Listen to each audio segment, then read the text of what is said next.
DD returns 4 அப்படின்னு சொல்லலாம். அப்படி இல்லைன்னா டெவில் டபுள் நெக்ஸ்ட் லெவல் அப்படிங்கிற ஒரு மூவி, சந்தானம் சாரோட மூவி. நம்ம பிரேம்குமார் அவர் தான் டைரக்ஷன் பண்ணியிருக்காரு.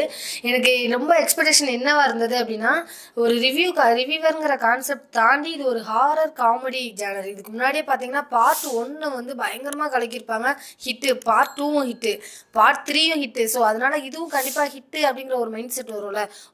ஒரு படம் ஒரு ஹிட்டாகிறதே பெரிய விஷயம். பார்ட் 3 வரைக்கும் ஹிட் ஆயிருக்குன்னா கண்டிப்பாக இதுவும் இருக்குங்கிற ஒரு நம்பிக்கையில் போனேன்.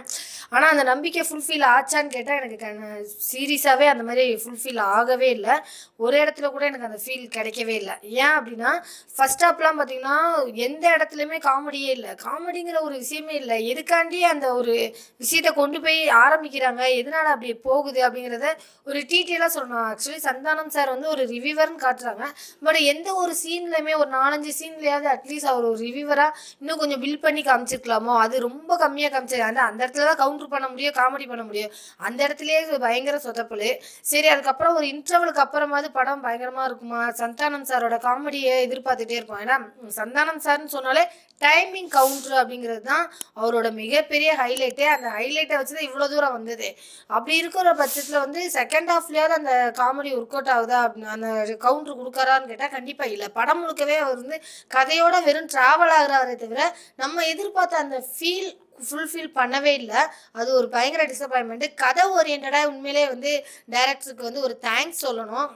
ஏன் அப்படின்னா, ரிவ்யூவர் அப்படின்னு சொன்னாலே வந்து கீழே பார்த்தீங்கன்னா எதுக்கு திட்டுறாங்க, ஏன் திட்டுறாங்கன்னே தெரியாமல் ரொம்ப நாளாக குழம்பிகிட்டு இருந்தோம். நான் என்னடா பண்ணேன், எதுக்குடா சரிப்பட்டு வர மாட்டேன் அப்படிங்கிற மாதிரிலாம் கீழே அவ்வளோ கமெண்ட்ஸ் வந்தது. அதை தாண்டி புதுசாக எங்களை திட்டுறதுக்காண்டி ஒரு லாங்குவேஜை உருவாக்கி கீழே கமெண்ட் பண்ணி திட்டிகிட்டு இருந்தாங்க. அந்த ஒரு இதுக்கு வந்து எங்களுக்கு சப்போர்ட் பண்ணி ஒரு படம் எடுக்கிறாரு. பட் அதில் வந்து இவ்வளோ மைனஸ் ஏன் அப்படிங்கிறது கொஞ்சம் வருத்தமான விஷயமா இருக்குது. சரி, எங்களுக்கு சப்போர்ட் பண்ணதுக்காண்டி தேங்க்ஸு. ஆனால் நெக்ஸ்ட் படத்துலையாவது வந்து கொஞ்சம் காமெடி அப்படிங்கிற ஒரு விஷயத்த கண்டிப்பாக கொடுக்கணும்னு நினைக்கிறேன். ஏன் அப்படின்னா, சுந்தர் சி சார் வந்து கொண்டு வந்துட்டாரு. ஆல்ரெடி பார்த்தீங்கன்னா வச்சுக்கோங்களேன், ஹாரர்னாலே நம்ம பயந்த காலம்லாம் போய் அதை வந்து பேயை பார்த்து சிரித்து சந்தோஷமாக அது கூட விளையாடுற மைண்ட் செட்டுக்கு கொண்டுட்டு வந்தார். அதுக்கப்புறம் பார்த்தீங்கன்னா பேயோட லவ் எல்லாம் கொண்டுட்டு வந்தார். கடைசி வரைக்கும் கல்யாணம் வரைக்கும் போயிட்டாங்க பேய் கூட. அந்த அளவுக்கு போயிட்டு இருக்க இந்த டைமில் வந்துட்டு உங்களுக்கு அந்த காமெடியே இல்லாமல் வெறும் ஹாரரை மட்டும் காமிச்சிட்டு, சும்மா அந்த ஹாரர்லையுமே வந்து ஒரு ஃபுல்ஃபில்லாகவே காட்டல. நீங்கள் ஸ்டார்டிங்லேருந்தே அந்த ஒரு விஷயத்தை வந்து நல்லா காட்டியிருக்கலாமோ, அது ஏன் அவ்வளோ சொதப்பலாக காட்டினாங்க அப்படிங்கிற மாதிரி இருந்தது. இதில் எனக்கு ரொம்ப பிடிச்சது மொட்டை ராஜேந்திரன் அவர் மட்டும்தான். அந்த படத்துலேயும் உண்மையாக சொல்லணும்னா, அவர் கரெக்டாக அவரோட போர்ஷன் என்னவோ அதுக்கேற்ற மாதிரி கவுண்டர் இதெல்லாம் பண்ணார். பட் அந்த இடத்துல வந்து எப்படின்னா, சந்தானம் சார் வந்து அவருக்கான பாணியில் ஒரு கவுண்டர் கொடுத்துருந்தாருன்னா பயங்கரமாக அந்த காமெடி ஒர்க் அவுட் ஆயிருக்கும்னு நினைக்கிறேன். அது இல்லாத மாதிரி இருந்தார். ஏன்னா கவுண்டமணி செந்தில்னு சொன்னாலே 2 பேரும் சேர்ந்து பண்ணுற அந்த கவுண்டர் தான் ஃபேமஸ்.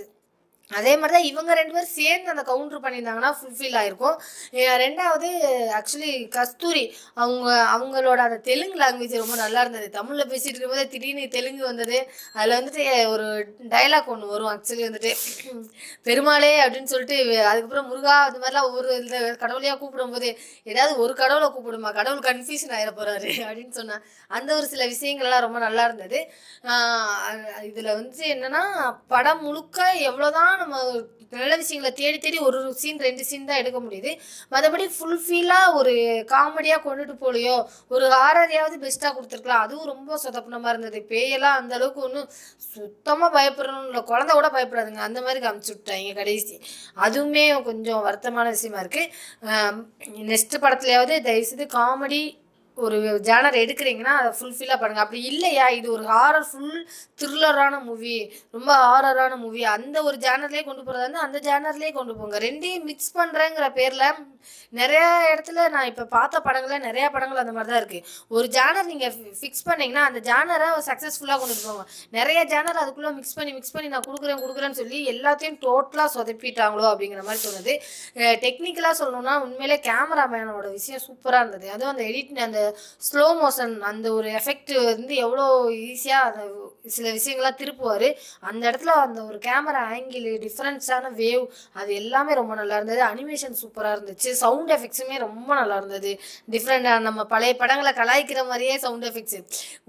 ஆந்தவ சவுண்டு கொடுத்தா உடனே பேய் வரும், இந்த சவுண்டு கொடுத்தா வில்லன் வருவான், இந்த மாதிரி அந்த ஒரு பர்டிகுலரான சவுண்டெல்லாம் செம்மையாக கலாச்சிருந்தாங்க. ஸோ அது எல்லாமே நல்லா இருந்தது. ஆனால் எல்லாமே இருந்தாலுமே நம்மளோட எதிர்பார்ப்புன்னு ஒன்று இருக்கும்ல, அது ஃபுல்ஃபில் பண்ணிச்சான்னு கேட்டால் கண்டிப்பாக இல்லைன்னு தான் நான் சொல்லுவேன். ஸோ அதனால எனக்கு இந்த படம் வந்து ரொம்ப கொஞ்சம் டிசப்பாயின்மெண்ட்டாக தான் இருக்குது.